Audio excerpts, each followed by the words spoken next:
Petrol અને ડીઝલના સતત વધતા ભાવને કારણે દેશમાં ઇલેક્ટ્રિક વાહનોની ખરીદીમાં નોંધપાત્ર વધારો જોવા મળી રહ્યો છે।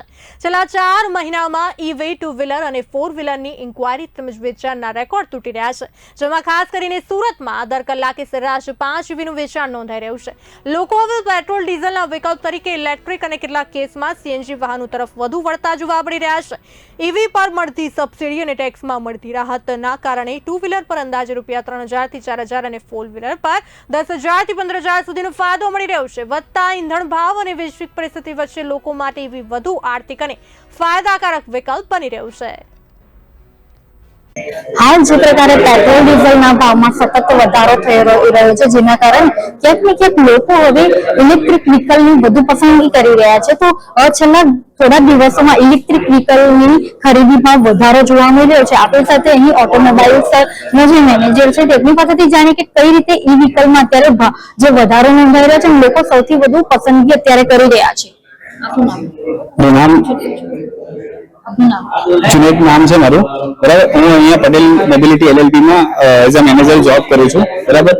छेल्ला 2 महीना थी ज्यारथी पेट्रोल में भाव वधारो आव्यो छे त्यारथी अमारे त्यां पहेला पेट्रोल ની ઇન્ક્વાયરી વધારે આવતી હતી, જ્યારથી હવે ઈવી ની ઇન્ક્વાયરીઓ વધારે આવે છે। ઇલેક્ટ્રિક વ્હીકલ ના અંદર ધોધમાર મતલબ ઇન્ક્વાયરી આવી રહી છે અને અત્યારે સૌથી મોટો બેનિફિટ કસ્ટમરને એ છે કે 7મા મહિનાથી ઈવી ની સબસિડી પીએમઈ ડ્રાઈવ જે બંધ થઈ રહી છે એના કારણે પણ ઘણો બધો વધારો છે, જેના કારણે કસ્ટમરો શોરૂમ પર આવીને અત્યારે હાલમાં ગાડીઓ વધારે પડતી બુક કરાવે છે। અને અત્યારે એના અંદર આરટીઓ માં પણ બેનિફિટ છે ગવર્મેન્ટ તરફથી કે જે 6% આરટીઓ ટેક્સ લાગે છે એના બદલે 5% ની રાહત આવે છે અને ફક્ત 1% જેવો ના લાગે છે, એટલે 5 થી 6 હજાર રૂપિયા એમાં પણ કસ્ટમરને બેનિફિટ થાય છે। जी जे प्रकार અત્યારે પેટ્રોલ ડીઝલ નો ભાવ વધી રહ્યો છે, તો લોકો ઈવી બાઇક પહેલા કેટલી બુકિંગ કરી હતી અત્યારે છેલ્લા 1-2 મહિનામાં કેટલી બુકિંગ વધુ જોવા? પહેલા ઈવી નું સરેરાશ જે વેચાણ હતું બરાબર એ આપણા શોરૂમ થી તો એ આપણે 100 થી 150 ગાડી વેચતા, જ્યારે હાલમાં છેલ્લા 2 મહિનાથી આપણા ત્યાં ઈવી નું વેચાણ ઓલમોસ્ટ મતલબ 3 થી 4 ગણું વધારે થઈ ગયું છે અને બુકિંગો પણ આવે છે અને બુકિંગો પણ રોજના 20 થી 25 બુકિંગ આપણે ત્યાં નોંધાઈ રહ્યા છે। પહેલા જેવી રીતે કે પેટ્રોલ વાળી ગાડીઓની પણ ઇન્ક્વાયરી આવતી હતી અને ઈવી ની પણ આવે, તો અત્યારે હાલ ઈવી માં વધારે છે કે પેટ્રોલ માં વધારે? અત્યારે પેટ્રોલમાં બહુ જૂજ કહી શકાય, બહુ ઓછામાં ઓછી ઇન્ક્વાયરી આવે છે અને ઈવી માં વધારે આવે છે। અગર સરેરાશ આપણે રોજની ઇન્ક્વાયરી ગણીએ છીએ તો 90% ઇન્ક્વાયરી ઈવી ની આવે છે અને ખાલી 10% પેટ્રોલની ઇન્ક્વાયરી આવે છે। હાલ જે પ્રકારે જે આપણે જોયું કે પેટ્રોલ ડીઝલના ભાવમાં વધારો થવાના કારણે ઈવી વ્હીકલની જે લોકો સૌથી વધુ ખરીદી કરી રહ્યા છે।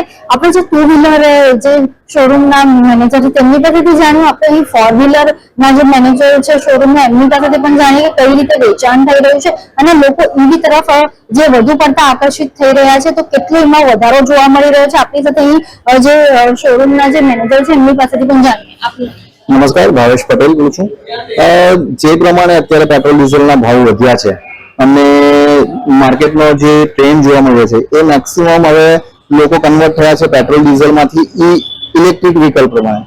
આપણી પાસે જે બધી ગાડીઓ ઇલેક્ટ્રિક વ્હીકલ અવેલેબલ છે, મારુતિમાં ઈ વિટારા છે, પછી હાઇબ્રિડ મોડેલ છે વિક્ટોરીસ, તો ઘણા બધા કસ્ટમરોની ઇન્ક્વાયરીઓનો ફ્લો ઘણો બધો વધ્યો છે અને લોકો હવે એવું ચાહે છે કે પેટ્રોલ ડીઝલમાંથી મૂવ કરી અને એ લોકો હાઇબ્રિડ અથવા તો ઇલેક્ટ્રિક વ્હીકલ પ્રમાણે આગળ વધે। જી જે હમણાં જે પેટ્રોલ ડીઝલના ભાવમાં વધારો છે ગત વર્ષ કરતાં કેટલો વધારો જોવા મળી રહ્યો છે? નોર્મલ કેવું હોય છે ને કે આપણે 1 લીટર પર આપણે 4 રૂપિયા, 5 રૂપિયા, 10 રૂપિયાની વાત કરતા હોઈએ છીએ, પણ ફોર વ્હીલર એવી ગાડીઓ હોય છે કે જેમાં 50, 55 લીટરની ટાંકીઓ આવે છે અને જે પણ ફોર વ્હીલર યુઝ કરે છે તો મિનિમમ 30-40 લીટર ફ્યુલ ભરાવે છે, તો ત્યાં એમનું કોસ્ટિંગ દરેક વખતે 500-1000 રૂપિયા વધે છે। તો બેટર છે કે એ લોકો ઇલેક્ટ્રિક વ્હીકલનો ઓપ્શન ચૂઝ કરે।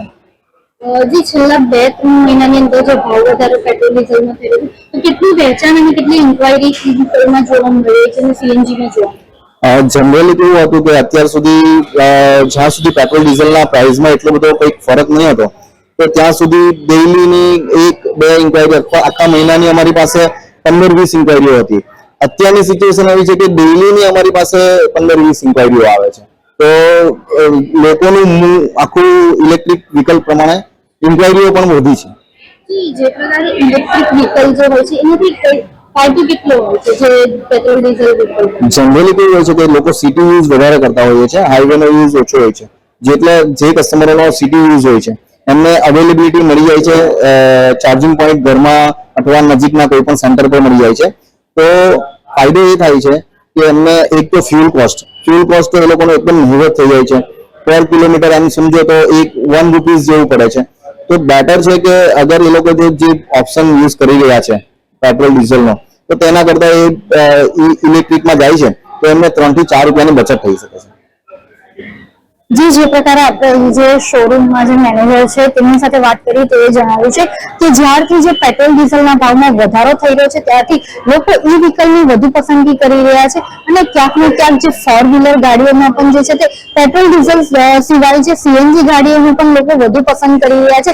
જે પ્રકારે જે પેટ્રોલ ડીઝલના ભાવમાં વધારો થાય છે જેને કારણે હવે લોકો ઈ વ્હીકલ તરફ વધુ આકર્ષિત થઈ રહ્યા હોય તેવું લાગી રહ્યું છે. પહેલા જે ગત વર્ષ કરતા આ છેલ્લા 3-4 મહિનાની અંદર ઈ વ્હીકલની જે ઇન્ક્વાયરીમાં પણ 10% જેટલો વધારો જોવા મળી રહ્યો છે. જે ગત વર્ષ કરતા આ વખતે ઈ વ્હીકલની ખરીદી પણ વધુ જોવા મળી રહી છે. કેમેરા પર્સન સાથે રશ્મિ રાણા, બી ઇન્ડિયા ન્યૂઝ.